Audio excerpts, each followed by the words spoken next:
আল্লাহ তাআলা সূরাতুল কসসে আরেকটু ভিন্নভাবে আমাদেরকে এই বিষয়টাকে আরেকটু স্পষ্ট করেছেন। কসসের ৭১ নম্বর আয়াত থেকে আল্লাহ তাআলা বলেন, কুল আরাআইতুম ইন জাআলাল্লাহু আলাইকুমুল নাহারা লাইলা সারমাদান ইলা ইয়াউমিল কিয়ামাতি মান ইলাহুন গায়রুল্লাহ ইয়াতিকুম বিদিয়া আফালা তাসমাউন। ও বান্দারা, একটু চিন্তা করে দেখো, এই যে রাত্রি তোমাদের জন্য দিয়েছি, এই রাত্রিটা যদি আমি আল্লাহ দীর্ঘ করে দিতাম, কেমন দীর্ঘ? দীর্ঘ করতে করতে ২৪ ঘন্টা না, ৪৮ ঘন্টা না, এইরকম হাজার হাজার ঘন্টা যদি আমি রাত্রিটাকে দীর্ঘ করে দিতাম এবং এই রাত্রিটাকেই যদি স্থায়ী করে দিতাম, সূর্যের আলো তোমরা যদি কোনোদিন দেখতে না পারতে, তোমাদের মধ্যে এমন কেউ ক্ষমতাবান আছে কি, এমন কেউ শক্তিমান আছে কি যে তোমাদেরকে সূর্যের আলো দেখাবে? কি কেউ আছে সূর্যের আলো দেখাবে? এমন কেউ ক্ষমতাবান আছে? আল্লাহ বলেন, যদি রাত্রিটাকে দীর্ঘ করে দেয়, দিনের আলো যদি কোনোদিন তোমাকে না দেখায়, তুমি দেখতে পারবা না বান্দা। এই সূর্যের যদি আমার নির্দেশ উদয় হবে, আবার নির্দেশ হলে অস্ত যাবে। তাই একটু ভেবে দেখো, আমি যদি রাত্রিটাকে দীর্ঘ করে দেই, স্থায়ী করে দেয়, কেউ তোমরা দিনের আলো আনতে পারবে না। আবার পরের আয়াতে আল্লাহ বলেন, কুল আরাআইতুম ইন জাআলাল্লাহু আলাইকুমুন নাহারা সারমাদান ইলা ইয়াউমিল কিয়ামাতি মান ইলাহুন গায়রুল্লাহ ইয়াতিকুম বিলাইলিন তাসকুনুনা ফীহি আফালা তুবসিরুন। ও বান্দা, এমনি ভাবে আমি যদি দিনের আলোকে যদি স্থায়ী করে দেই, রাতের কোনো অন্ধকার যদি আর তোমাদেরকে না দেই, রাত বলতে কিছু যদি তোমাদের মাঝে আমি আর আবর্তন না করাই, তোমাদের মধ্যে এমন কেউ আসো কি বান্দা যে রাতের অন্ধকার নিয়ে আসবা আর সেখানে তোমরা শান্তিতে ঘুমাবা? পারবা না রে বান্দা। এইটা একটু চিন্তা করো। দিনকে যদি আমি স্থায়ী করে দেই, রাতকে যদি আমি স্থায়ী করে দেই, দিনকে স্থায়ী করলে কেউ তোমরা অন্ধকার আনতে পারবা না, রাতকে যদি স্থায়ী করে দেই, কেউ তোমরা দিনের আলো আনতে পারবা না। এটা চিন্তা করেও কি আফালা তাসমাউন, এরপরেও কি তোমরা আমি আল্লাহর কথা শুনবা না? আফালা তুবসিরুন, এত স্পষ্ট নিদর্শন থাকা সত্ত্বেও কি তোমরা আমি আল্লাহকে চিনবা না?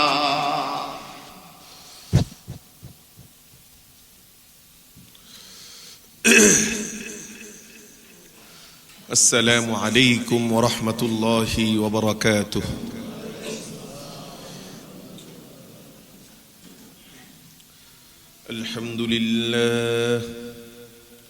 আলহামদুলিল্লাহ নাহমাদুহু ওয়া নাস্তাঈনুহু ওয়া নাস্তাহদীহি ওয়া নাস্তারশিদুহু ونؤمن به ونتوكل عليه ونعوذ بالله من شرور أنفسنا وسيئات أعمالنا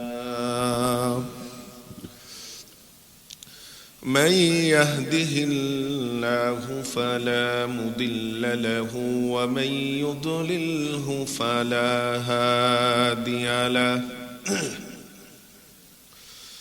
ونشهد أن لا إله إلا الله وحده لا شريك له الذي لا ضد له ولا ند له ولا مثل له ولا مثيل له ونشهد أن سيدنا وسندنا وحبيبنا وحبيب ربنا وطبيبنا وطبيب قلوبنا ومولانا محمدا عبده ورسوله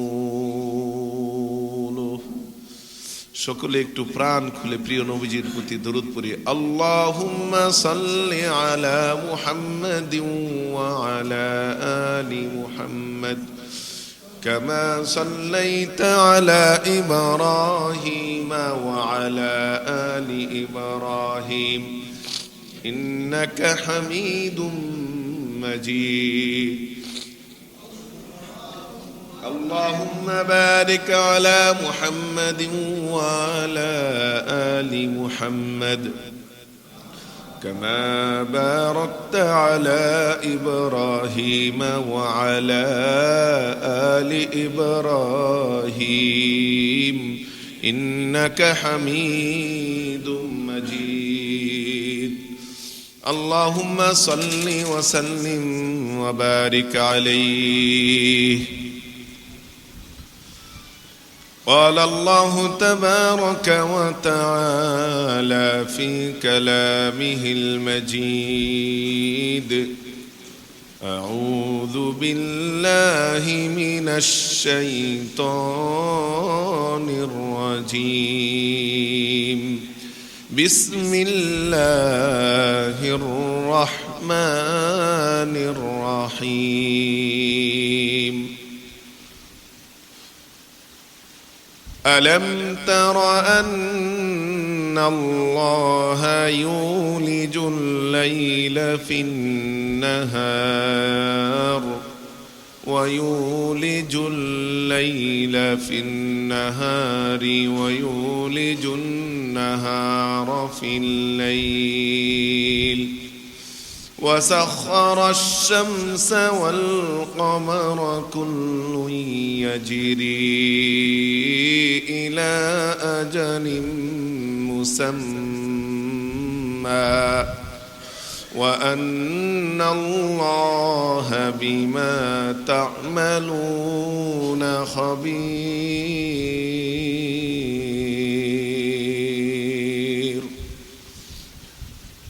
صدق الله مولانا العظيم وصدق رسوله النبي الكريم ونحن على ذلك من الشاهدين والشاكرين والحمد لله رب العالمين. একটু জিকির করি লা ইলাহা ইল্লাল্লাহ লা ইলাহা ইল্লাল্লাহ লা ইলাহা ইল্লাল্লাহ لا إله إلا الله لا إله إلا الله حسبي ربي جل الله ما في قلبي غير الله حسبي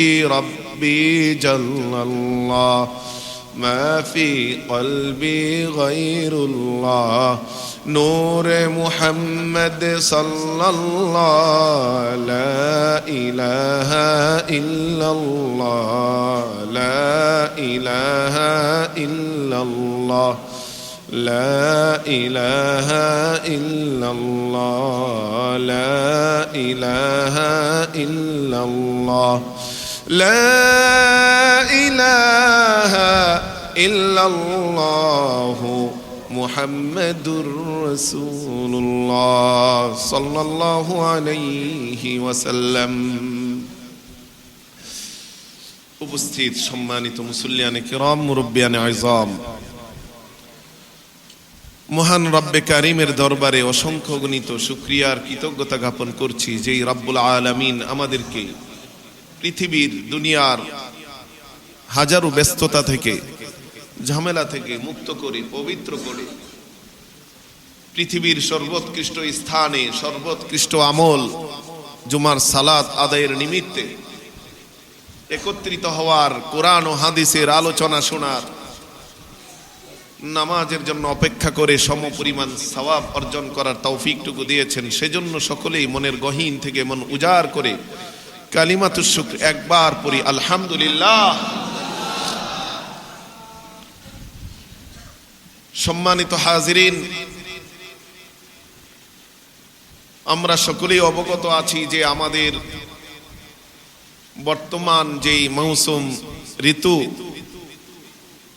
শুরু হয়েছে সেটা প্রায় শীতকাল। শীতের আবহ আমাদের দরজায় কড়া নাড়ছে। ইতিমধ্যে শীত শুরু হয়ে গেছে। রাতকালীন রাত্রিতে আমরা একটু শীত অনুভব করি, যদিও দিনে সেটা অনুভব হয় না।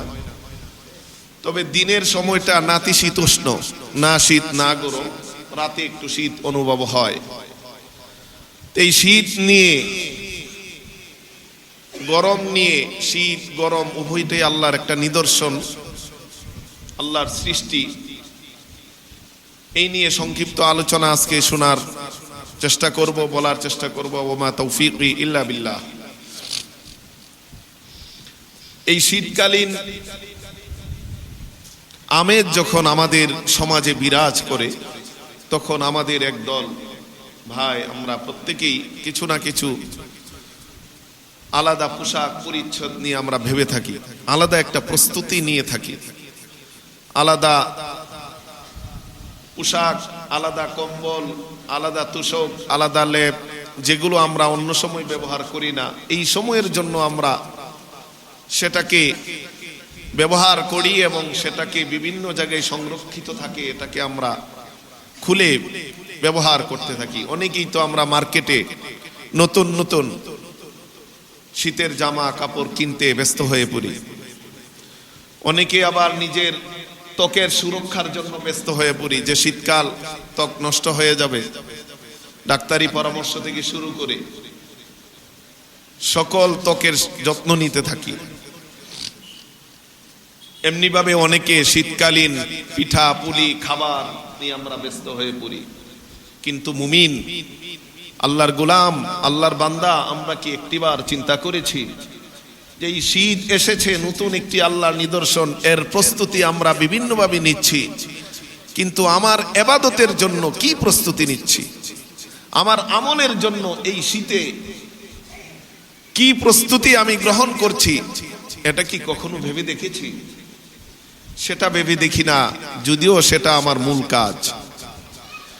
এই শীতকালকে সাহাবায়ে কেরাম স্বাগত জানাতেন, মারহাবান জানাতেন, ওয়েলকাম জানাতেন।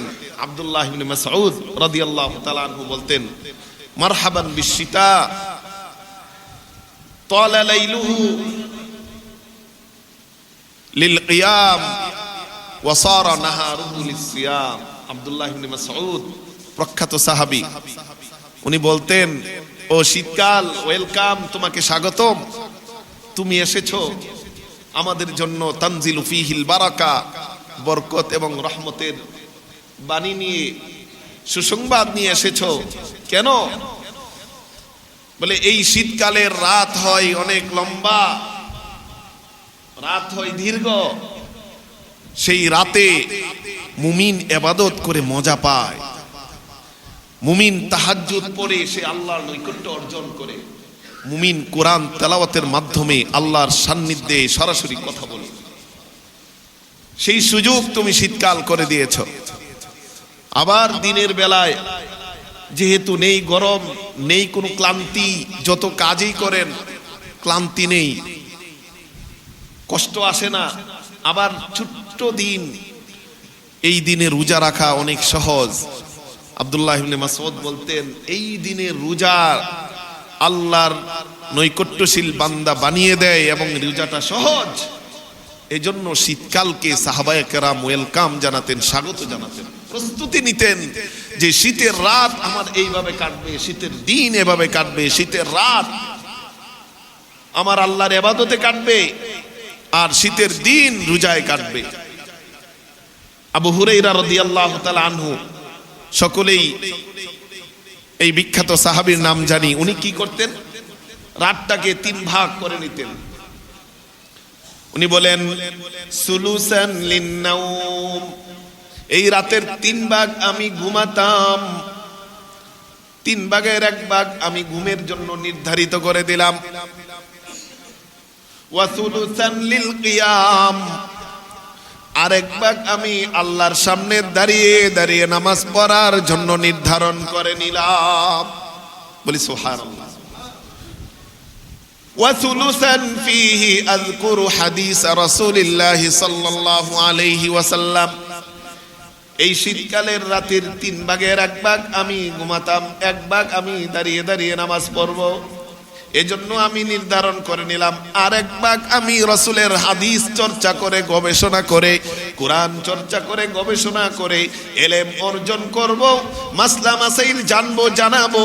এজন্য আমি 3য় ভাগকে ইলম অর্জনের জন্য নির্ধারণ করে নিলাম। বলে সুবহানাল্লাহ। এইভাবে সাহাবারা প্রস্তুতি নিতেন এবং এই শীতকে আল গনিমাতুল বারিদা বলতেন। আবু হুরায়রা রাদিয়াল্লাহু তাআলা আনহু বলেন, আলা আদুল্লুকুম আলাল গনিমাতিল বারিদা, আমি কি তোমাদেরকে সহজলভ্য, সহজে অর্জন করা যায় এমন গনিমতের কথা বলবো না? সহজে অর্জন করা যায় সহজলভ্য গনিমত, যুদ্ধ ছাড়া, কষ্ট ছাড়া এই গনিমত অর্জন করা যায়, এটা কি বলবো? অন্য সাহাবারা বললেন, হ্যাঁ অবশ্যই বলেন।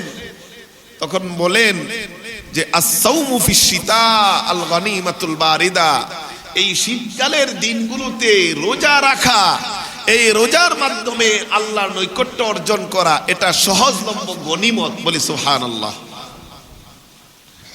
আমরা কতজন চিন্তা করতেছি যে এই শীতকালে আমি কমপক্ষে 4 মাসে 30টা রোজা রাখবো, 20টা রোজা রাখবো, কমপক্ষে আমি বৃহস্পতি সোমবার রোজা রাখবো, কমপক্ষে আমি 13, 14, 15 আইয়ামে বীজের রোজাগুলো রাখবো।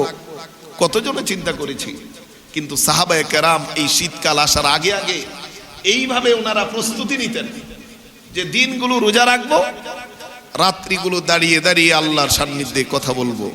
কারণ শীতের রাত এত বড় রাত, সেটা ঘুমিয়ে শেষ করা যায় না। বান্দা মুমিন তো সেই সুযোগের সন্ধানী যে কিভাবে আল্লাহর নৈকট্য অর্জন করবে। শেষ রাত্রে দাঁড়িয়ে যান, আল্লাহর সামনে দাঁড়িয়ে দাঁড়িয়ে তাহাজ্জুদ পড়েন, আল্লাহর কাছে কান্নাকাটি করেন। বলতে পারেন যে এটা তো অনেক কঠিন পরীক্ষা, কম্বলের ভিতর থেকে উঠে তাহাজ্জুদ পড়া, ফজরই তো পড়তে পারি না, আবার তাহাজ্জুদ পড়া কত কষ্টের কাজ। না, কষ্ট না। যদি আপনার ঈমান যদি পাকাপোক্ত করতে চান, এই মিজানের পাল্লাকে যদি আপনি ভারী করতে চান, এই দুনিয়ার হাজারো সমস্যা, ঝামেলা, অভাব, অনটন, অসুস্থতা থেকে যদি আপনি নিজেকে মুক্ত করতে চান, অবশ্যই তাহাজ্জুদের জায়নামাজে দাঁড়িয়ে যেতে হবে আপনাকে। দাঁড়িয়ে বলুন, একাকী নিবৃতে আল্লাহকে বলুন। সেই আল্লাহ তাআলা শেষ রাত্রে শেষ আসমানে নেমে আসেন, ডাকতে থাকেন, আলা হাল মিন মুস্তাগফিরিন ফাগফির লা, আছো কি কোন গুনাহগার বান্দা আমার কাছে ক্ষমা চাইতে দেরি, আমি তাকে ক্ষমা করতে দেরি করব না। বলি সুবহানাল্লাহ। আছো কি কোনো অভাবী বান্দা যে আমার কাছে তোমার অভাবের অনুযোগ তুলে ধরবে, আমি তোমার অভাবকে দূর করে দিব। আছো কি কোনো অসুস্থ বান্দা যে তোমার সুস্থতা চাবে, আমি তোমাকে সুস্থ করে দিব। আছো কি অমুক অমুক সমস্যায় পতিত বান্দা, সমস্যা থেকে মুক্ত চাবে, আমি তোমাকে মুক্তি করে দিব। বলি সুবহানাল্লাহ। হাদিসে কুদসি, বুখারী এবং মুসলিম শরীফের হাদিস। আল্লাহ তাআলা বলেন যে এইভাবে আল্লাহ তাআলা শেষ রাত্রে রাখতে থাকেন, আর আমরা সে সময় নাক ডেকে ভালো করে ঘুমোতে থাকি। বন্ধু, এই শীতকাল হলো সেই সুযোগ। গরমকালে রাত ছোট থাকে, সংকীর্ণ থাকে, কারণ একজন মানুষের সুস্থতার জন্য 5-6 ঘন্টা ঘুমের প্রয়োজন। সেই 5-6 ঘন্টা ঘুমোতে গিয়ে হয়তো বা তাহাজ্জুদ পড়তে পারি না, কিন্তু শীতকাল তো সেই সময়টা আমার আছে। আমি 6 ঘন্টাও যদি ঘুমাই, রাত 10টায়ও যদি ঘুমাই, 4টা বাজে উঠলে তাহাজ্জুদের সময় থাকে আরো 1 ঘন্টা প্রায়। এই 1 ঘন্টা আমি তেলাওয়াত করি, জিকির করি, আমি একটু তাহাজ্জুদ পড়ি। এই শীতকালকে আমি কাজে লাগাই, কারণ এই শীত গরম সবই আল্লাহর নিদর্শন দিয়েছেন। এই নিদর্শন দেখে দেখে যেন আমি আল্লাহর কে চিনি, জানি, আল্লাহর ইবাদতে আমি নিজেকে নিয়োজিত করি। এই দিন রাত্রির আবর্তন পরিবর্তন, এটা আল্লাহ তাআলার একটি নিদর্শন। এই দেখেন, গরমকালে আমাদের মাগরিব হয়, গ্রীষ্মকালে মাগরিবের নামাজ হয় 7টা, আর শীতকালে সেই মাগরিবের নামাজ হয়ে যায় 5টা 20 বা 25-এ। ফজর নামাজ গ্রীষ্মকালে হয় সেই 5:45, আর সেই ফজর নামাজ শীতকালে হয় প্রায় 6:30, 6:15। এই যেই আল্লাহ তাআলা গ্রীষ্মকালে দিনকে বড় করেছেন, রাতকে ছোট করেছেন, সেই রব্বুল আলামিনই শীতকালে দিনকে করেছেন ছোট আর রাতকে করেছেন লম্বা। এটা আল্লাহর একটা নিদর্শন, এটা যেন আমি চিন্তা করি। এটাই আল্লাহ তাআলা আমাদেরকে চিন্তা করার জন্য আমাদেরকে স্পষ্টভাবে ধাক্কা দিয়ে কোরআনে নির্দেশ দিয়েছেন। সূরাতুল লুকমানের 29 নম্বর আয়াত আল্লাহ বলেছেন, আলাম তারা আন্নাল্লাহ ইউলিজুল লাইলা ফিন নাহারি ওয়া ইউলিজুন নাহারা ফিল লাইল ওয়া সাখারাশ শামসা ওয়াল কমারা কুল্লুন ইয়াজরি ইলা আজালিম মুসাম্মা وأن الله بما تعملون خبير। ও বান্দা, একটু কি তুমি চিন্তা করে দেখো না? আলাম তারা, আল্লাহ বলেন তুমি চিন্তা করো, গভীর দৃষ্টিতে চিন্তা করো। রাতে যখন ঘুমিয়ে যাবা, বিছানায় শুয়ে একাকী চোখটা বন্ধ করে চিন্তা করো, আমি আল্লাহর নিদর্শনকে নিয়ে তুমি চিন্তা করো। আলাম তারা, তুমি কি চিন্তা করে দেখো না? তুমি কি ভেবে দেখো না? কি ভেবে দেখো? ইউলিজুল লাইলা ফিন নাহার, আল্লাহ তাআলা রাত্রিকে দিনের মধ্যে প্রবেশ করিয়ে দিচ্ছেন। যেই গরমকালের রাত্রি দিনকে রাতের মধ্যে প্রবেশ করাচ্ছেন, রাত্রিকে দিনের মধ্যে প্রবেশ করাচ্ছেন। ওয়ায়ুলিজুন নাহারা ফিল লাইল, দিনকে রাতের মধ্যে প্রবিষ্ট করিয়ে দিচ্ছেন। ওয়াসাখারাশ শামসা ওয়াল কমার, উনি আল্লাহ তাআলা এই চন্দ্র এবং সূর্যকে নিয়ন্ত্রণ করতেছেন। চন্দ্র সূর্য আল্লাহ যখন নির্দেশ দেন তখন উদিত হয়, যখন নির্দেশ আসে তখন অস্ত যায়। গরমকালে সূর্য উদিত হয় 2 ঘন্টা আগে, অস্ত যায় 2 ঘন্টা পরে। আবার শীতকালে সেই সূর্য উদিত হয় 2 ঘন্টা পরে, অস্ত যায় 2 ঘন্টা আগে। আল্লাহ বলেন এই চন্দ্র সূর্যের নিয়ন্ত্রণটা কার হাতে বান্দা? এটা কি তুমি করতেছো নাকি? বলে না, এই চন্দ্র সূর্য উদয় হওয়া অস্ত যাওয়া সবটাই আল্লাহ তাআলা নিয়ন্ত্রণ করতেছে। দিন রাতের পরিবর্তন, দিনের এক অংশ রাতে ঢুকে যায়, রাতের এক অংশ দিনে ঢুকে যায়। চন্দ্র সূর্য সেইভাবে আগে ওঠে পরে অস্ত যায়, আবার পরে ওঠে আগে অস্ত যায়। এই সৃষ্টির মধ্যে কেন তুমি ভেবে দেখো না বান্দা? ওয়া আন্নাল্লাহা বিমা তা'মালুনা খাবীর, বান্দারে তোমার উচিত এই সৃষ্টির মধ্যে চিন্তা করে ভেবে দেখে, এই সৃষ্টির মধ্যে তোমার নিদর্শনের মধ্যে আল্লাহর পরিচয় পেয়ে তুমি যেন আল্লাহর গোলামি করো, ইবাদত করো, আমল করো, তোমার মিজানের পাল্লাকে তুমি ভরে নাও। জেনে রাখো, যত ছোট থেকে বড় আমল করো না কেন, সব আমল সম্পর্কে আল্লাহ তাআলা জ্ঞাতমান, আল্লাহ তাআলা জানেন। এজন্য এই দিন রাতের আবর্তন পরিবর্তন এগুলোতে আমাদের চিন্তা করতে হবে। আল্লাহ তাআলা সূরাতুল কসাসে আরেকটু ভিন্নভাবে আমাদেরকে এই বিষয়টাকে আরেকটু স্পষ্ট করেছেন। কসাসের ৭১ নম্বর আয়াত থেকে আল্লাহ তাআলা বলেন, কুল আরাআইতুম ইন জাআলাল্লাহু আলাইকুমুল নাহারা সারমাদ লাইলা সারমাদান ইলা ইয়াউমিল কিয়ামাতি মান ইলাহুন গায়রুল্লাহ ইয়াতিকুম বিদিয়া আফালা তাসমাউন। ও বান্দারা, একটু চিন্তা করে দেখো, এই যে রাত্রি তোমাদের জন্য দিয়েছি, এই রাত্রিটা যদি আমি আল্লাহ দীর্ঘ করে দিতাম, কেমন দীর্ঘ? দীর্ঘ করতে করতে 24 ঘন্টা না, 48 ঘন্টা না, এইরকম হাজার হাজার ঘন্টা যদি আমি রাত্রিটাকে দীর্ঘ করে দিতাম এবং এই রাত্রিটাকে যদি স্থায়ী করে দিতাম, সূর্যের আলো তোমরা যদি কোনোদিন দেখতে না পারতে, তোমাদের মধ্যে এমন কেউ ক্ষমতাবান আছে কি এমন কেউ শক্তিমান আছে কি যে তোমাদেরকে সূর্যের আলো দেখাবে? কি কেউ আছে সূর্যের আলো দেখাবে? এমন কেউ ক্ষমতাবান আছে? আল্লাহ বলেন যদি রাত্রিটাকে দীর্ঘ করে দেয়, দিনের আলো যদি কোনোদিন তোমাকে না দেখায়, তুমি দেখতে পারবা না বান্দা।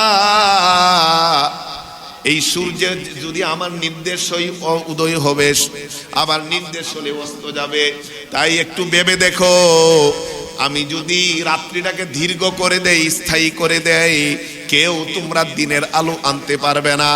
আবার পরের আয়াতে আল্লাহ বলেন কুল আরাআইতুম ইন জাআলাল্লাহু আলাইকুমুন নাহারা সারমাদান ইলা ইয়াউমিল কিয়ামাতি মান ইলাহুন গায়রুল্লাহ ইয়াতিকুম বিলাইলিন তাসকুনুনা ফীহি আফালা তুবসিরুন। ও বান্দা, এমনি ভাবে আমি যদি দিনের আলোকে যদি স্থায়ী করে দেই, রাতের কোনো অন্ধকার যদি আর তোমাদেরকে না দেই, রাত বলতে কিছু যদি তোমাদের মাঝে আমি আর আবর্তন না করাই, তোমাদের মধ্যে এমন কেউ আসো কি বান্দা যে রাতের অন্ধকার নিয়ে আসবা আর সেখানে তোমরা শান্তিতে ঘুমাবা? পারবা না রে বান্দা। এইটা একটু চিন্তা করো। দিনকে যদি আমি স্থায়ী করে দেই, রাতকে যদি আমি স্থায়ী করে দেই, দিনকে স্থায়ী করলে কেউ তোমরা অন্ধকার আনতে পারবা না, রাতকে যদি স্থায়ী করে দেই কেউ তোমরা দিনের আলো আনতে পারবা না। এটা চিন্তা করেও কি আফালা তাসমাউন, এরপরেও কি তোমরা আমি আল্লাহর কথা শুনবা না? আফালা তুবসিরুন, এত স্পষ্ট নিদর্শন থাকা সত্ত্বেও কি তোমরা আমি আল্লাহকে চিনবা না?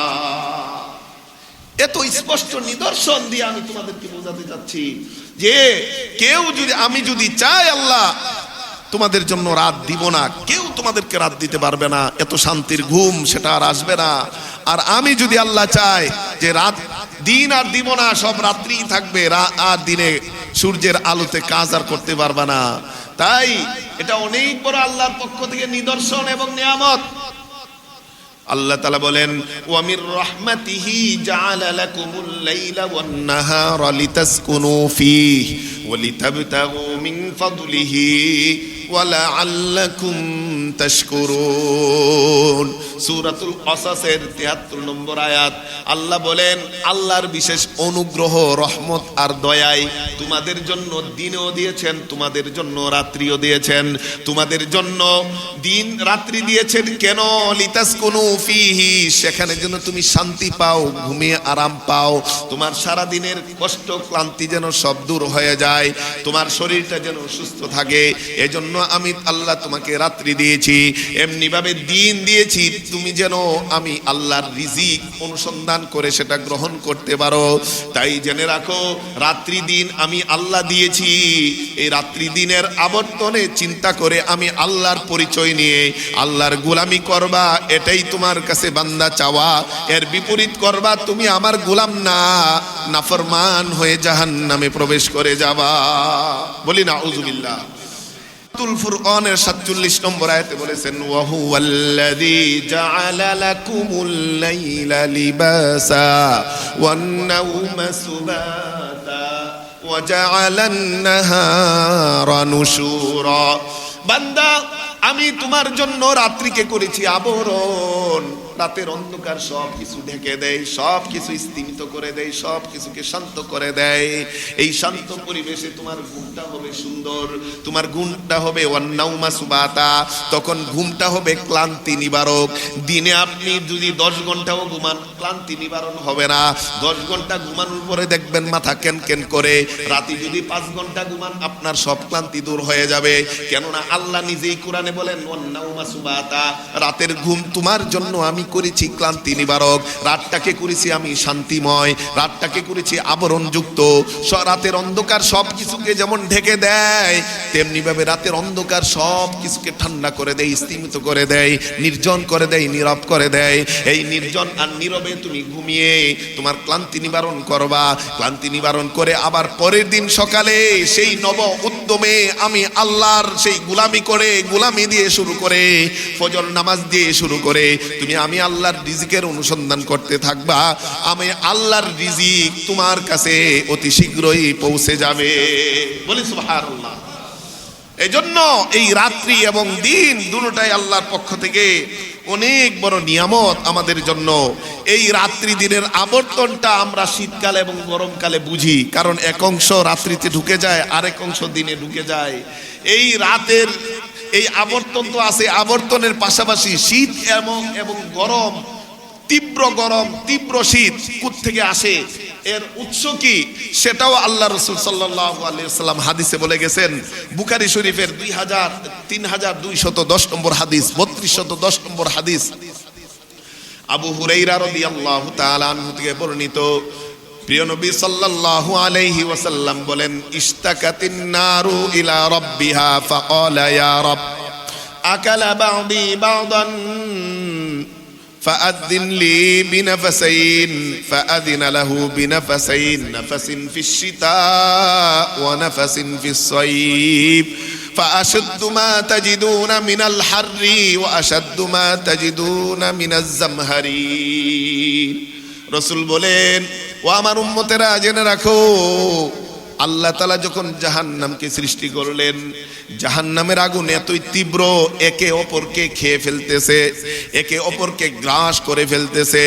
জাহান্নাম আল্লাহর কাছে অভিযোগ করলেন, অনুযোগ করলেন, আল্লাহ আমার একে অপরকে খেয়ে ফেলতেছে, গ্রাস করে ফেলতেছে, আমি আর এর ভিতরে সীমাবদ্ধ থাকতে পারতেছি না, আমাকে একটু শ্বাস নেওয়ার, প্রশ্বাস নেওয়ার একটু ক্ষমতা দেন, শ্বাস নেওয়ার একটু ক্ষমতা দেন।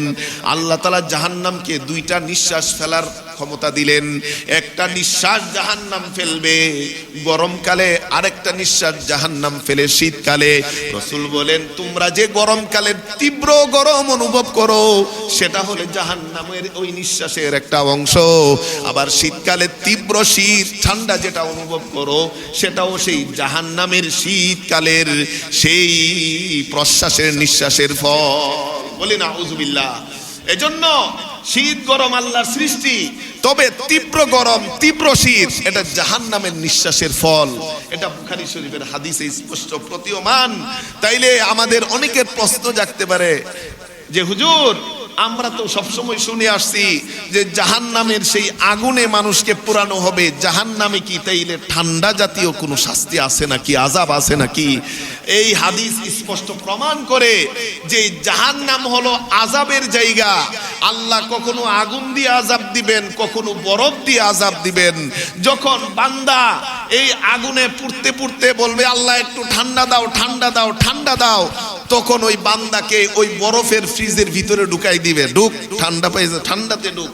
তাই বরফে যখন যাবে, বরফে সব স্তব্ধ হয়ে যাবে, আর সেখানে থাকতে পারবে না।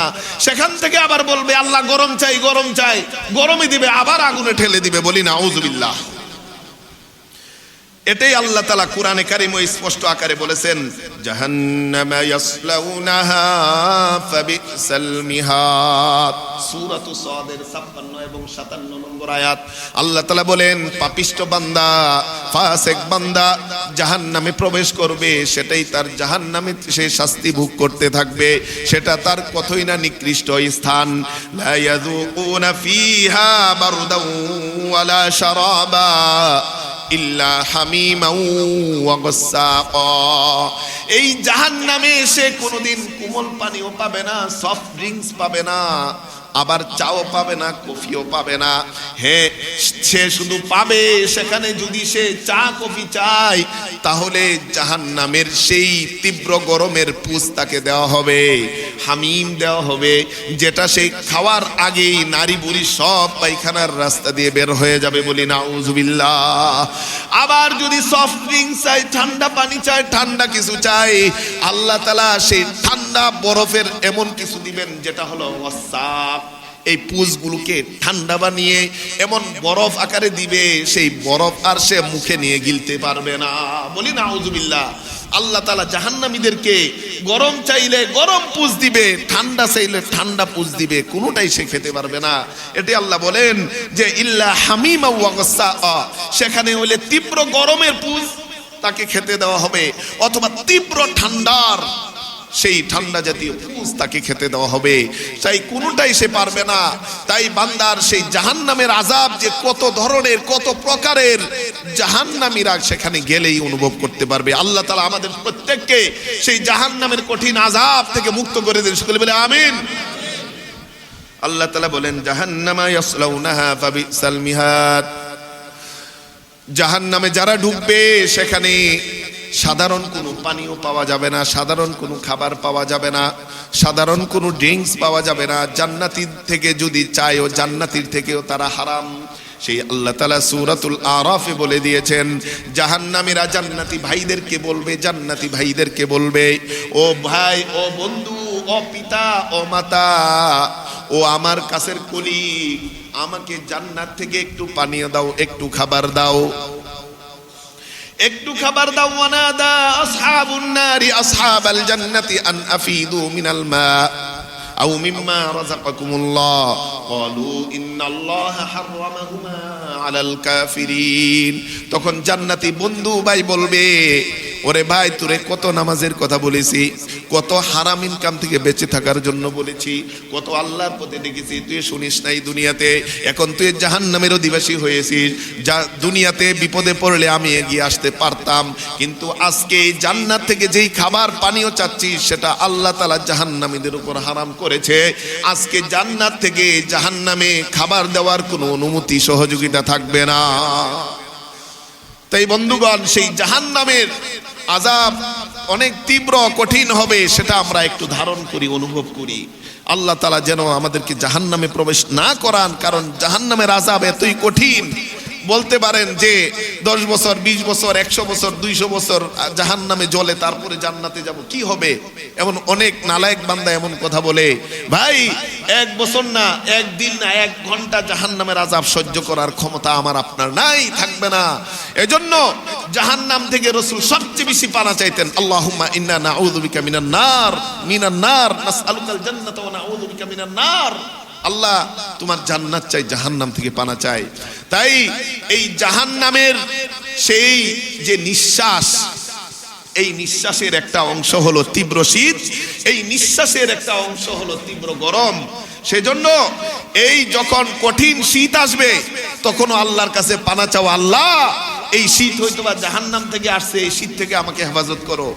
কারণ তীব্র শীত যখন হয়, দেখবেন এই তীব্র শীতে অনেক রোগ বেদি বেড়ে যায়, তীব্র গরমে রোগ বেদি বেড়ে যায়, ঠিক কি ঠিক না বলেন? কারণ কেন? তীব্র শীত, তীব্র গরম দুটোই জাহান্নামের অংশ। এজন্য তীব্র শীতে যেন আমি অসুস্থ না হয়, তীব্র ঠান্ডায় যেন আমি অসুস্থ না হয়, সেজন্য আল্লাহর কাছে পানা চাও, আল্লাহ, এই জাহান্নামের নিঃশ্বাস প্রশ্বাস থেকে আমাকে তুমি হেফাজত করো, এই জাহান্নামের এই ঠান্ডা থেকে আমাকে হেফাজত করো। এখন যে ঠান্ডা আছে এটা জাহান্নামের নিঃশ্বাস প্রশ্বাস না, এটা হলো আল্লাহর তৈরি সৃষ্টি, এটা মুমিনের জন্য নিয়ামত, মুমিনের জন্য বসন্তকাল। আর যদি তীব্র হয় সেটা হলো জাহান্নামের অংশ। এই শীতকাল মুমিনের জন্য নিয়ামত, এটা আমার মনে করতে হবে এবং এই শীতকালকে কাজে লাগাতে হবে। অনেকে বলবেন যে হুজুর, এই শীতকালে তো উযু করা অনেক কষ্ট, অনেকেই উযুর সুন্নত আমরা পালন করি না শীতকালে, মনে করি যে গরমকালে 3 বার ধুবো আর শীতকালে 1 বার ধুইলেই হবে, ফরজ তো আদায় হয়েছে। ফরজ আদায় হয়েছে ঠিক, তবে শীতকালে 3 বার ধুইলে যেই সওয়াব হবে, কষ্ট করে ধুইতেছেন, গরমকালে ধুইলে এর অনেক কম সওয়াব হবে। কারণ গরমকালে ধুইবেন আপনার আরামের জন্য, 3 বার পানি দিবেন, একটু আরাম লাগবে, আর শীতকালে ধুইতে কষ্ট লাগবে। রাসূল স্পষ্ট হাদিসে বলে দিয়েছেন, তিরমিজি শরীফের 2396 নম্বর হাদিস, ইন্না আইজামিল জাযাই মা আইজামিল বালা, যত কষ্ট করে ইবাদত করবেন এর প্রতিদানও তত বড় হবে, মহান হবে, বলি সুবহানাল্লাহ। এজন্য শীতকালে উযু করতে যেন কেউ কৃপণতা না করি, কারো টাকনো হাত এদিক সেদিকে যেন বাকি না থাকে, থাকলে তো উযুই হবে না। আর যদি নাও থাকে 3 বার যেটা রাসূলের সুন্নত ধোয়া, সেটাই যেন আমি ধুই, অলসতা যেন না করি। কারণ এই শীত আমি মনে করব যখন কষ্ট লাগবে ফজরের আগে, এই উযু করতে যখন কষ্ট লাগবে, মনে করব এই উযুই হতে পারে আমার জাহান্নামের কঠিন আযাব থেকে মুক্তির পাথেয়, বলি সুবহানাল্লাহ। এটা মনে মনে ভাববেন, যখন কম্বল থেকে উঠে দাঁড়াতে মন চাবে না, তখন ভাববেন আজকে যদি শয়তানের সাথে যুদ্ধ করে জিহাদ করে উঠে নামাজটা পড়তে পারি, এটাই হতে পারে আমার জাহান্নাম থেকে মুক্তির পাথেয়। এই কথা মনে করে করে শয়তানকে ধাক্কা দিয়ে ফেলে দিয়ে আপনি উঠে যাবেন এবং ওযু করে নামাজ পড়বেন। যেই শান্তি অনুভব করবেন এটা মুমিন বান্দাই অনুভব করবে, অন্য কেউ অনুভব করতে পারবে না। আপনি নামাজ না পড়ে ঘুমিয়ে থাকেন 8টা পর্যন্ত, আপনি যদি সাধারণ মুমিনও হন, আপনার 8টার পরে ঘুম থেকে ওঠার পরে মনের যে সংকীর্ণতা, রাসূল তো হাদিসে বলেছেন নামাজ না পড়ে ঘুম থেকে উঠলে ফাসবাহা খবিসান নফস, তার মনটা হয়ে যায় সংকীর্ণ, একটা খবিস নফস নিয়ে অন্তর নিয়ে সে প্রভাব করে সকাল করে, তখন আর আপনার কিছুই ভালো লাগবে না। আর আপনি ফজর নামাজ পড়বেন, তাহাজ্জুদ পড়বেন, সকালবেলা আপনার মনটা এতই রিফ্রেশ থাকবে, এতই ভালো লাগবে, যেটা আপনি অনুভব করতে পারবেন। যদি বিশ্বাস না করেন আজকে রাতে পরীক্ষা করেন, আজকে রাতে আপনি তাহাজ্জুদ করে পরীক্ষা করেন যে আপনার মনের অবস্থা কেমন পরিবর্তন হয়। এজন্য শীতকালকে বলা হয় মুমিনের বসন্তকাল। মুমিনের বসন্তকাল হাদিসে রাসূল করিম সাল্লাল্লাহু আলাইহি সাল্লাম বলেছেন, আবু সাঈদ খুদরি রাদিয়াল্লাহু তাআলা আনহু থেকে বর্ণিত বাইহাকি শরীফের 8456 নম্বর হাদিস, রাসূল বলেন আশিতা উ রবিউল মুমিনি, শীতকাল হলো মুমিনের জন্য বসন্তকাল। কারণ শীতকালের সেই রাত অনেক দীর্ঘ হয়, দীর্ঘ রাতে ঘুমানোর পরেও সেটা আল্লাহর ইবাদতে কিছু অংশ কাজে লাগানো যায়। আবার দিন সেটা ছোট হয়, খাটো হয়, এজন্য দিনে রোজা রাখা সহজ হয়। এজন্য মুমিন বান্দা শীতের মধ্যে আমল নামাকে বাড়িয়ে নেওয়ার এবং আমল নামাকে ইমানকে পাকাপুক্ত করার সেই অনন্য মৌসুম। এজন্যই শীতকালকে সাহাবায়ে কেরাম ওয়েলকাম জানাতেন, স্বাগত জানাতেন। কারণ ব্যাখ্যায় আসছে যে শীতকালে বসন্তকালে যেমনি ভাবে গরু ছাগল অন্য অন্য চতুষ্পদ জন্তু চারণ ভূমিতে খোলা মাঠে বিভিন্ন সেই সবুজ শ্যামল গাছকে নিজেকে তাজা করে, মুমিন শীতকাল পেয়ে বসন্তকাল পেয়ে সে ইমান আমলকে বৃদ্ধি করে সে আল্লাহর নৈকট্য অর্জন করবে, ইমানকে তাজা করবে। এজন্যই মুমিনের এই শীতকালকে মুমিনের জন্য বসন্তকাল বলা হয়। এই জন্য এই বসন্তকালকে কাজে লাগাতে রাজি আছি তো আমরা ইনশাআল্লাহ? অবশ্যই আমরা এই শীতকালে আজকে থেকে নিয়ত করে নেই যে কোনো সোমবার আর বৃহস্পতিবার রোজা যেন মিস না হয়। পারবো ইনশাআল্লাহ? একটু নিয়ত করলে পারবো ভাই। এই আমলের কথা বলতেছি, এটা কি আমার জন্য? হ্যাঁ, আপনি আমল করলে আমিও সওয়াব পাবো, তবে প্রথম সওয়াব কিন্তু আপনিই পাবেন। তাই একটু কাজে লাগায়।